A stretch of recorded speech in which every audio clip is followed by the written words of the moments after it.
Hello my dear family, இன்னைக்கு ஸ்னிப்பெட்ல நம்ம என்ன பார்க்க போறோம் அப்படினா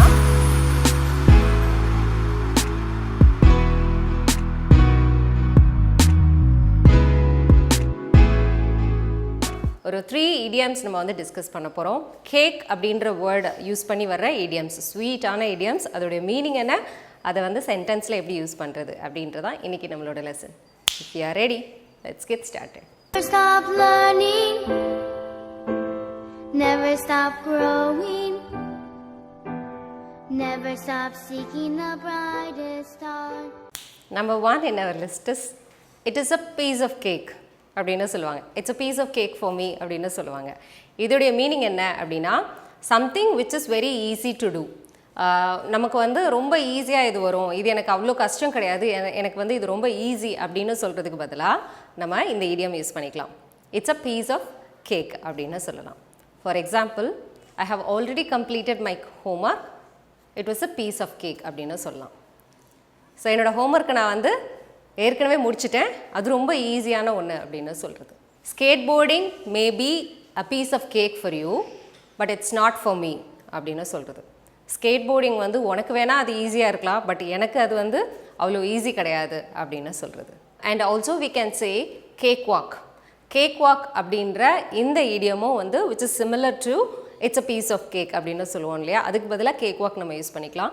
for example, this project is no cake walk, this is taking up all my time அப்படின்னு சொல்லலாம். இதோட மீனிங் என்ன அப்படின்னா, இந்த ப்ராஜெக்ட் வந்து அவ்வளோ ஈஸி கிடையாது, இதனோட நேரத்தை ஃபுல்லாக எடுத்துக்குது அப்படின்னு சொல்கிறது.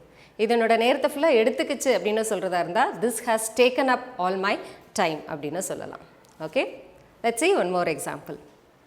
I have been running marathons for years now, and this 5 kilometer run is a cakewalk for me அப்படின்னு சொல்லலாம். இதோடைய மீனிங் என்ன அப்படின்னா, நான் வந்து பல வருஷமாக மாரத்தான்ஸ் நான் வந்து ஓடிட்டுருக்கிறேன்.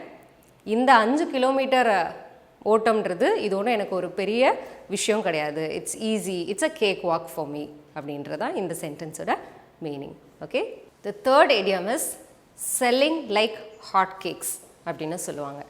செல்லிங் லைக் ஹாட் கேக்ஸ் அப்படின்னா இதோடைய மீனிங் என்ன அப்படின்னா, to be sold very quickly and in a large quantity அப்படின்றதா இதோடைய மீனிங். வேகமாக வித்துடுறது, நிறைய வியாபாரம் ஆகிறது அப்படின்னு சொல்லுவோம். நம்ம சொல்லுவோம்ல ஊர்லலாம், சுட சுட வடை போட்டோன்னா வடை பஜ்ஜிலாம் எப்படி வந்து காணாமல் போகுமோ, ஸோ அந்த மாதிரி வேகமாக சேல் ஆகிறதுக்கு நம்ம இதை யூஸ் பண்ணுவோம். For example, this new model car has been selling like hot cakes, we can't keep in stock. இந்த சென்டென்ஸோட மீனிங் என்ன அப்படின்னா, இந்த நியூ மாடல் கார் வந்து ஹாட் கேக்ஸ் மாதிரி சீக்கிரமாக வந்து விற்றுருது, எங்களால் வந்து ஸ்டாக் இது வந்து வைக்க முடியல அப்படின்றதான் இந்த சென்டென்ஸோட மீனிங். ஸோ இந்த நியூ மாடல் சாரியோ அல்லது இந்த நியூ மாடல் ட்ரெஸ் வந்து சீக்கிரமாக வந்து சேல் ஆகிடுது, எங்ககிட்ட ஸ்டாக் இல்லை, ஸோ அந்த மாதிரி சொல்கிறதுக்கு இந்த இடியமை நீங்கள் யூஸ் பண்ணிக்கலாம். ஓகே, ஸோ உங்களுடைய ஓன் எக்ஸாம்பிள் சென்டென்சஸையும் நீங்கள் இந்த 3 டிஃப்ரெண்ட் இடியம்ஸ் நம்ம இன்றைக்கி பார்த்துருக்கோம் இல்லையா, ஸோ அதை வச்சு நீங்கள் ட்ரை பண்ணலாம். அண்ட் இதே மாதிரி பீஸ் ஆஃப் கேக் நம்ம பார்த்தோம் இல்லையா, it's a piece of cake, it's a cake walk. So இது மாதிரி வேறு இன்னும் வந்து அதர் இடியம்ஸும் இருக்குது. நம்ம ஆல்ரெடி இதை நம்ம டிஸ்கஸ் பண்ணியிருக்கிறோம். It's not a rocket science அப்படின்னு சொல்லலாம். இட்ஸ் நாட் அ ராக்கெட் சயின்ஸ்னால் இது ஒன்றும் அவ்வளோ பெரிய விஷயம் கிடையாது அப்படின்னு சொல்கிறது. இட்ஸ் அ கேக் வாக்னா இது ரொம்ப easy, it's easy peasy, it's a cake walk அப்படின்னு சொல்லுவோம். It's not a rocket science அப்படின்னா இது ஒன்றும் அவ்வளோ பெரிய கஷ்டமெல்லாம் கிடையாது அப்படின்னு சொல்கிறது. அண்ட் வேறு எப்படி சொல்லலாம் அப்படின்னா, I can do it in my sleep அப்படின்னு சொல்லலாம். நான் தூங்கிக்கிட்டே நான் இதை வந்து செஞ்சுருவேன். I can do it with my eyes shut அப்படின்னு சொல்லலாம். நான் கண்ணை மூடிட்டு இதை செஞ்சுருவேன் அப்படின்னு சொல்கிறது. ஸோ இந்த மாதிரி வந்து இன்னும் நிறைய இடியம்ஸில் நம்ம வந்து இதை வந்து எக்ஸ்ப்ரெஸ் பண்ணலாம். ஓகே, உங்களோட ஃபேவரட் இடியம் என்ன, இது எனக்கு ரொம்ப ஈஸி அப்படின்றதுக்கு உங்களுடைய ஃபேவரட் இடியம் என்ன அப்படின்றத காமெண்ட்டில் லீவ் பண்ணுங்கள். I will go and check it. இதே மாதிரி இன்ட்ரெஸ்டிங்கான லெசன்ஸ் வேணும் அப்படின்னா எங்களோட வாட்ஸ்அப் கோர்ஸ் எடுத்துக்கலாம். ஸோ வாட்ஸ்அப் கோர்ஸில் வந்து உங்களுக்கு ப்ரைவேட் வீடியோஸ் இருக்குது. ப்ரைவேட் வீடியோஸ் வந்து உங்களுக்கு இன்டர்மீடியட், அட்வான்ஸ்ட், பேசிக் இந்த மாதிரி வந்து ஒரு கோர்சஸ் ரிலேட்டடாக இருக்குது. அது பற்றின டீட்டெயில் தெரிஞ்சுக்கணும் அப்படின்னா ஸ்க்ரீனில் தெரிகிற இந்த நம்பருக்கு காண்டாக்ட் பண்ணலாம். Thank you so much. Meet you soon with another interesting lesson in the next video. Till then, you take care. It's bye from Valar. See you. Bye-bye.